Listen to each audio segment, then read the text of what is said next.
অন্তরটাকে বড় বানা, মানুষের বুকে লাগানোর গুণটা অর্জন কর। লাথি মারার গুণ তো মদিনার গুণ না, গালি দেওয়ার গুণ তো মদিনার নবীর গুণ না, গালি না দেওয়া মদিনার গুণ। লাথি না দিয়া বুকে লাগাবি মদিনার আদর্শ।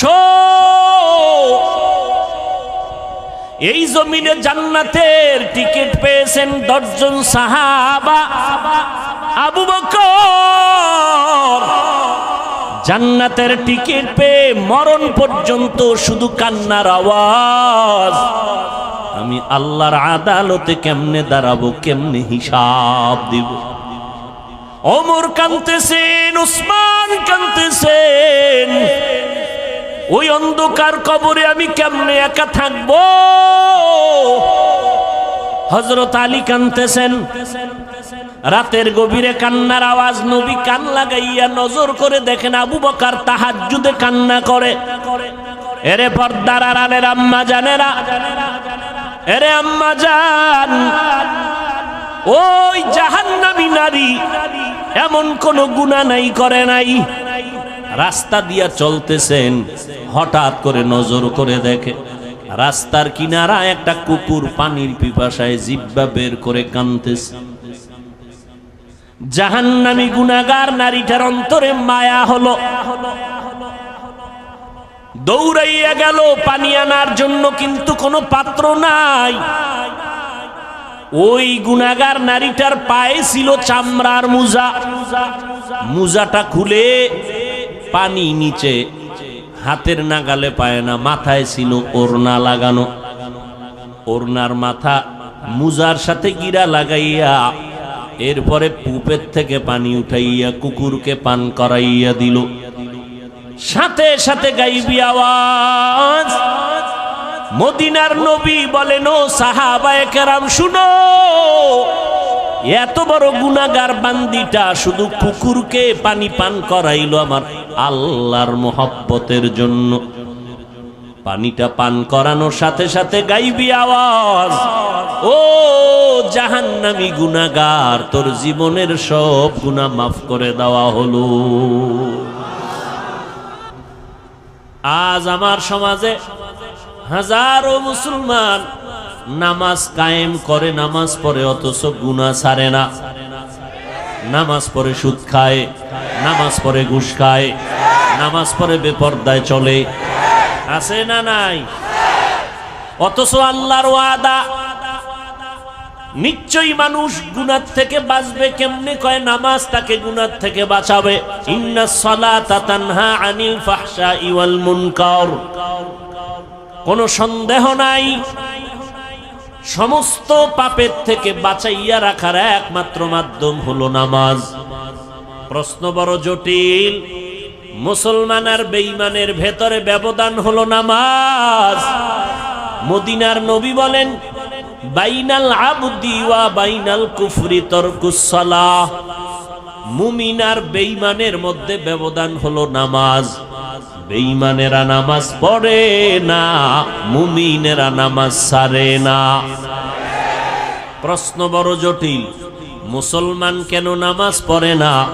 নামাজিরা কেন গুনাহ ছাড়ে না? মুসলমান কেন নামাজ পড়ে না? নামাজি বান্দা কেন গুনাহ ছাড়ে না? নামাজ পড়বে, গুনাহ থেকে বাঁচবে, কিন্তু নামাজ পড়িয়া মিথ্যা কথা বলবে কেন? নব মুসলিম রহমাতুল্লিল আলামিনের হাতে একজন নব মুসলিম নতুন মুসলমান হলো। নবীজি বললেন, ঈমান আনার পর প্রথম দায়িত্ব আপনার নামাজ আদায় করবেন। নব মুসলিম নামাজ আদায় করা শুরু করলো। কিছুদিন পর নবীর কাছে অভিযোগ দিলেন ভিন্ন কয়েকজন সাহাবা, পয়গম্বর, অমুক নব মুসলিম নামাজ পড়িয়া বাইরে গিয়া গুনাহ করে। নবীজির আদত, কোন অভিযোগ শুনলেই কোনো আওয়াজ দিতেন না। একবার বলার পরে, দুইবার বলার পরে, তিনবার বলার পরে নবী তার জবাব দিতেন। একবার অভিযোগ দিলেন, কোনো আওয়াজ নাই। দ্বিতীয়বার আবার অভিযোগ দিলেন, কিছুদিন পরে এবারও কোনো আওয়াজ নাই। এই মোবাইল বড়দোয়া দিব তোদের জন্য, দিলে কিন্তু সাইজ হয়ে যাবে। কারণ আমার আমিন কবুল না হইলেও এই ময়দানে বহু আমিন কবুল হনেওয়ালা লোক আছে। গুনাহ ছাড়বি না? তোর বাপের লাগে মান্নত করে আইছো যে আকাম কইরা জাহান্নামে যাবি, এতবার বলার পরেও কি লজ্জা হবে না?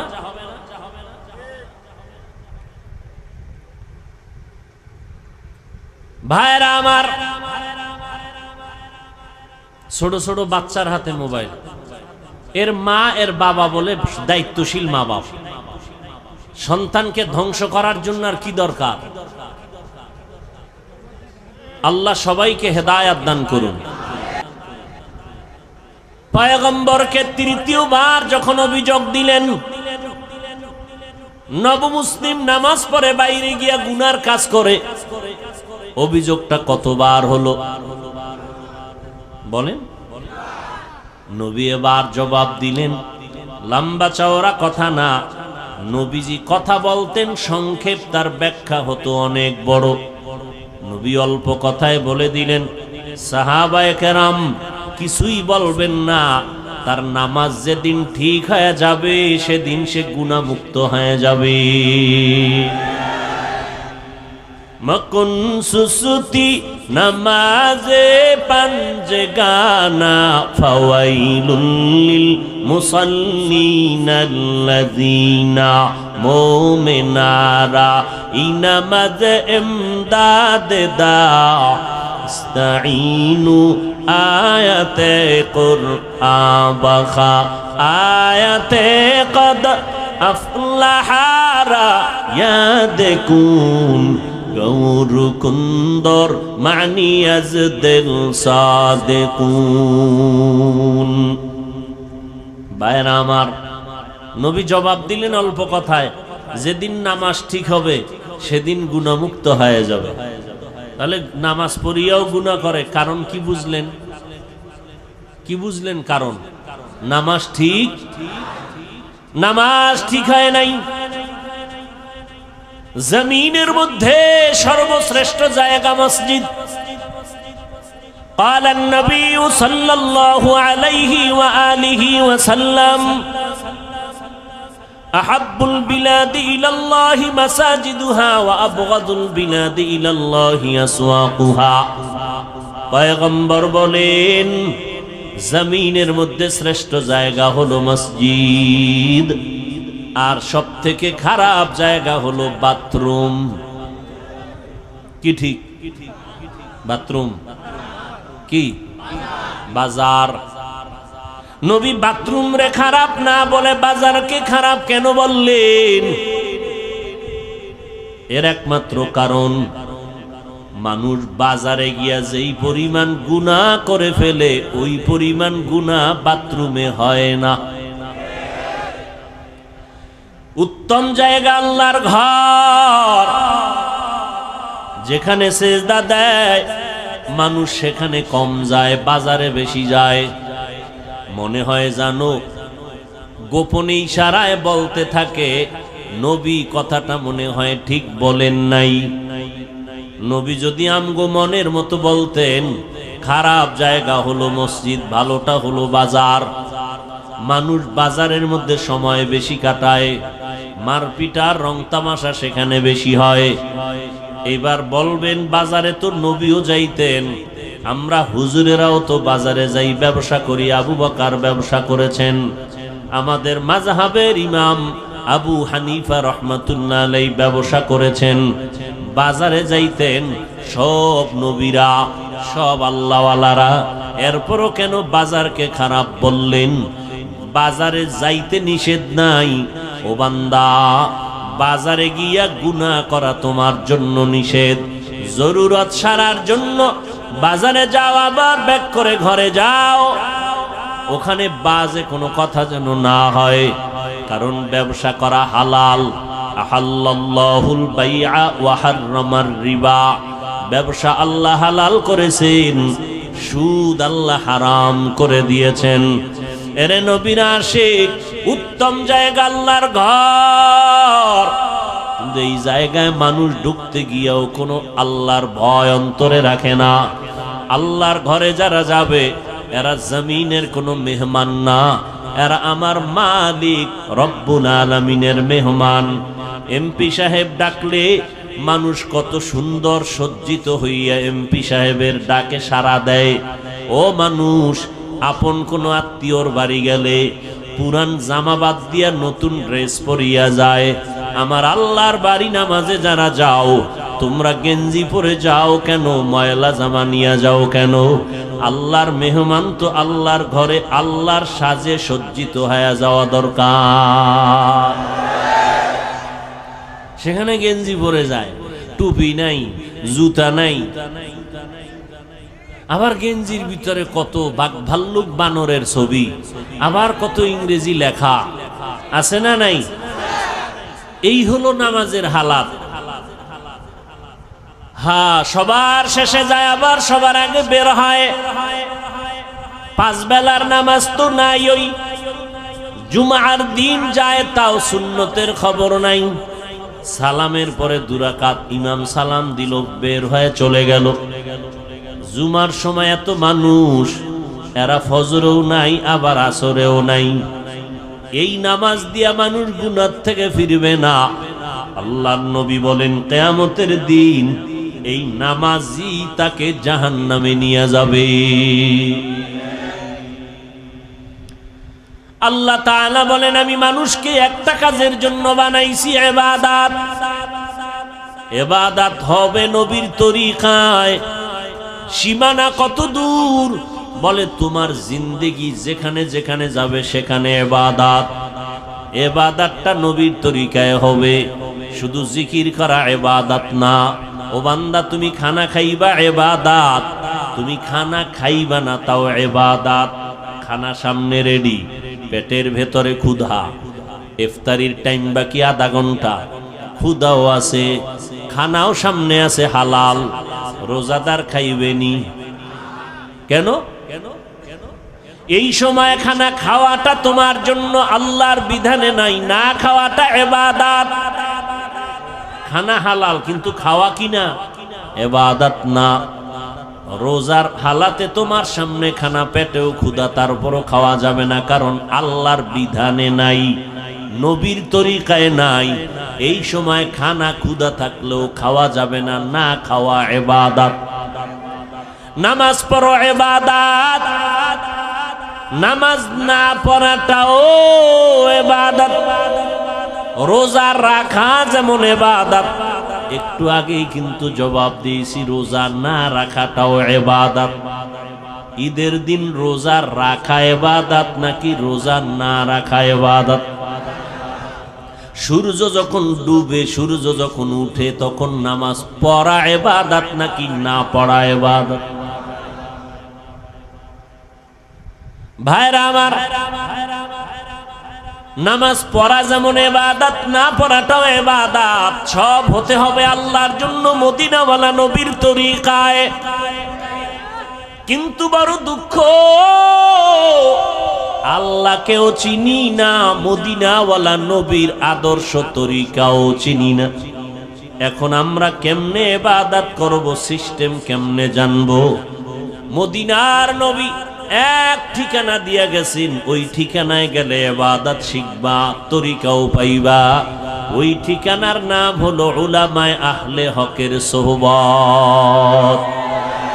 ইলমে রা'জাজু করদান বেহিসাব, খলকে রাদাদান জওয়াবে বাসওয়াব, হক না দারদ দোস্তে খলকা জারেরা, নিস্তে ই খসলত একে দিনদারেরা।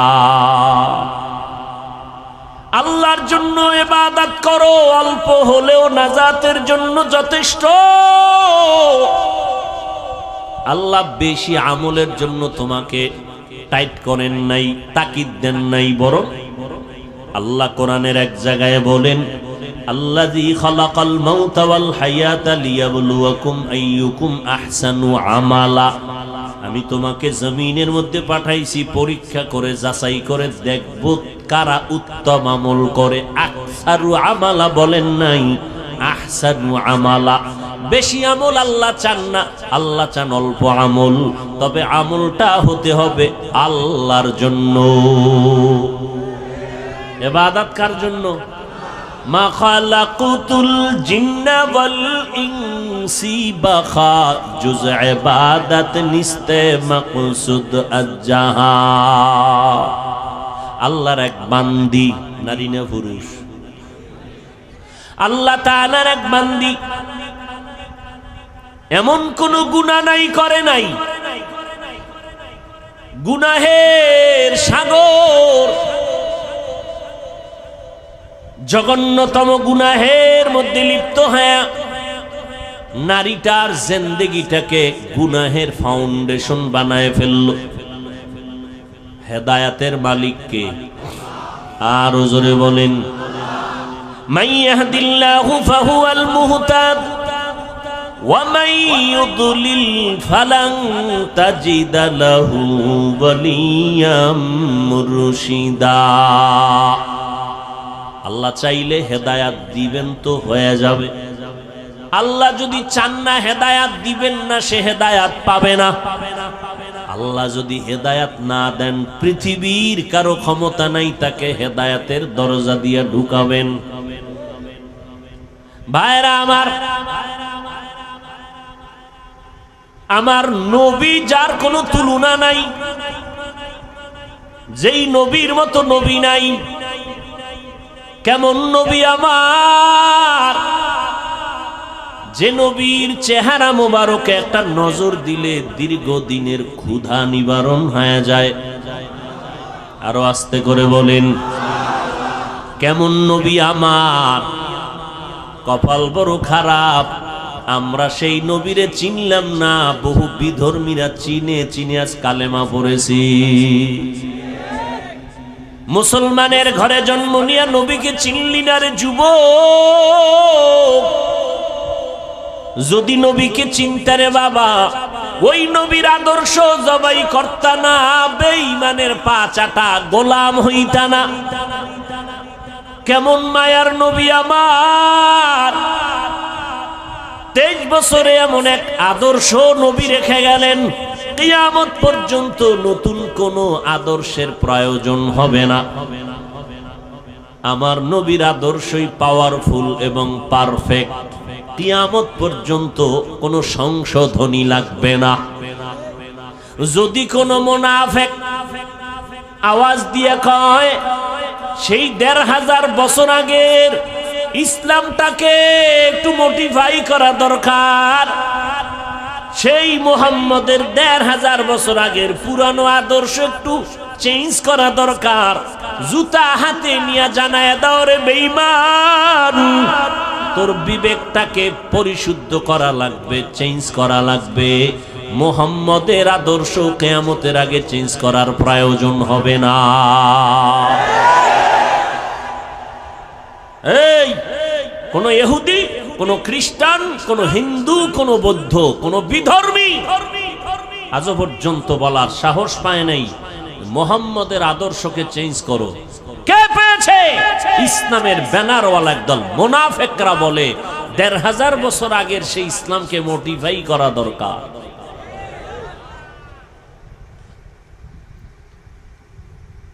এদের থেকে খুব সাবধান।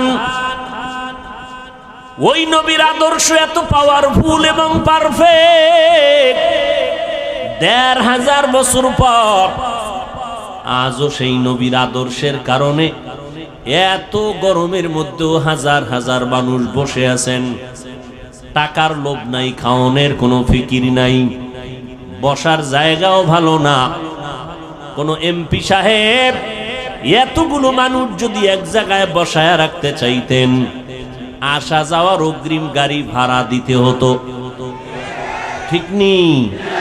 বসার জন্য ভিআইপি ব্যবস্থাপনা, এরপরে ফাঁকে ফাঁকে নাস্তা, না হয় চেয়ারের বাড়ি, এরপরে নিয়ন্ত্রণের জন্য কত আইন শৃঙ্খলা বাহিনী। কিন্তু তাকাইয়া দেখো এতগুলো মানুষ এখানে বসছে, আসা যাওয়ার ভাড়া দেওয়া হয়েছে, বরং ফাঁকে দিয়া কিছু টাকা রেখেও দিল দ্বীনের নিসবতে দান হিসাবে। অনেক আবেগওয়ালা মুমিন পুরা টাকা দিয়া দিয়েছে দ্বীনের জন্য, প্রয়োজনে হেঁটে হেঁটে ঘরে যাবে।